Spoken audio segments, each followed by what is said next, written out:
Yes. That room is so small. Yeah. So you're the first one. He told me that they're already going to be seated when we go in. Oh, they will be? That's what Jacob told me. Okay. So, but you're all set. I am, but I have they made me leave it in bars and my hood's on, but it's a quick reveal. TV is up. Hey, can you guys keep on pushing back, please? Que si se pueden mover más para atrás. No, mucho más Do you have a sound person? Yeah. That's what sort of Tony me up. Tony set up an extra time for 11 to bring the audio. Jim is hard. His head on, but no sound person. He's the best sound person in the business. I'll be on this side. He nods at me a lot. I know he can't hear what I say. Steve Minnick's our deaf sound guy. Jim does not have a sound person. I'm in the malt. Oh, there is a malt. Yes. Oh, okay. I didn't hear Malt's, that. malt's behind the tripod against the wall. You're already in the room? Thank God. Yeah. So I'm going to go a little to the side. Fire try to marshal get would have some- the fits, trying to squeeze in that phone booth. This calls for a crying baby.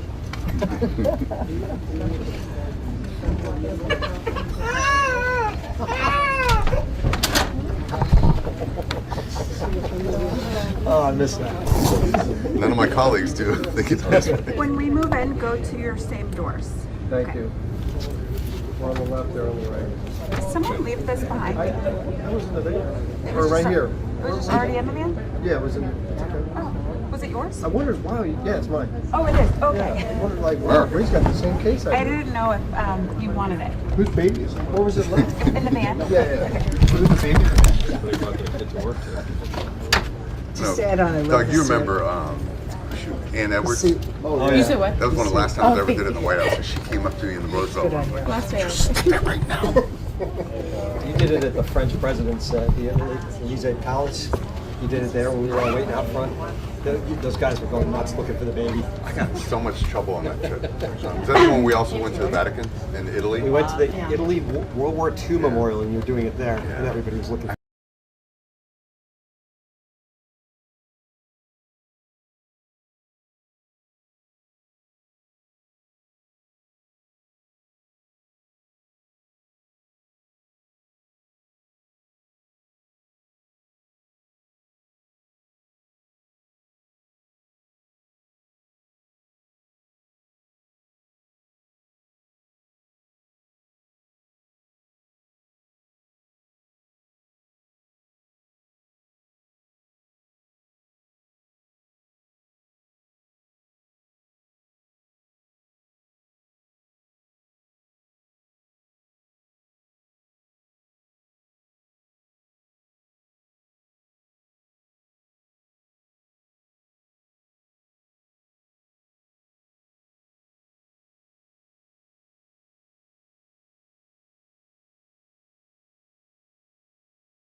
be made, further progress needs to be made to address the migratory phenomenon. We're working on that jointly in coordination, and we wish to thank President Biden because he is the first president in recent times in opening legal pathways for migration. In the past, there were no possibilities for people who needed to come to the United States. There were no legal possibilities open, and it is President Biden who opened up this possibility upon a request placed by Central America and the Caribbean countries. They file the petition, and after an assessment is made, they are allowed to enter the United States, which means that they no longer have to cross our country with all the suffering and risks such endeavor poses. It's a humane way to address the migratory phenomenon, and I would also like to express and to state that he is the first president in the United States in recent times who has not built walls. It is true, and we need to continue to support one another, so migration is an option and not enforced. We wish to assist the people in their countries of origin when they are forced to migrate. We are fully satisfied in holding this meeting. And as regards to drug control, Mexico's undertaking is to continue to support so we do not allow the introduction of chemical components and chemical precursors to fentanyl, because we're fully aware of the damage it poses to the United States youth. This is a matter of humanism. It's an act of solidarity. We are sincerely committed to continue to assist at our fullest capacity to prevent drug trafficking, namely the entrance of fentanyl and other chemical precursors. I'm pretty certain that we will continue to evolve our good relationship, and I would like to also take this opportunity to greet our paisanos, the Mexican migrants who are living and making a life and working in the United States. Around 40 million people who have made the United States their second home, their second country. And I would also like to inform those who may not be aware of this, that in recent years, there are many American citizens who are moving to Mexico, to stay there, to live in Mexico. So welcome, because we are brotherly countries. Thank you. This is what I wanted to say, as well as that we have a great relationship and you have an extraordinary president in the United States, a man with convictions, a good man. Mr. President, what are the Qataris saying about the hostages? Thanks, guys. What are the Qataris saying about the hostages? Thanks, guys. We appreciate it. Thanks, guys. Thank you. We're lucky to have that meeting. Thanks, guys. Appreciate it, guys. We're gonna head out. Everybody, we gotta pick up and head out now. Thank you so much, guys. Thank you so much. Thank you so much. We're all heading out this way.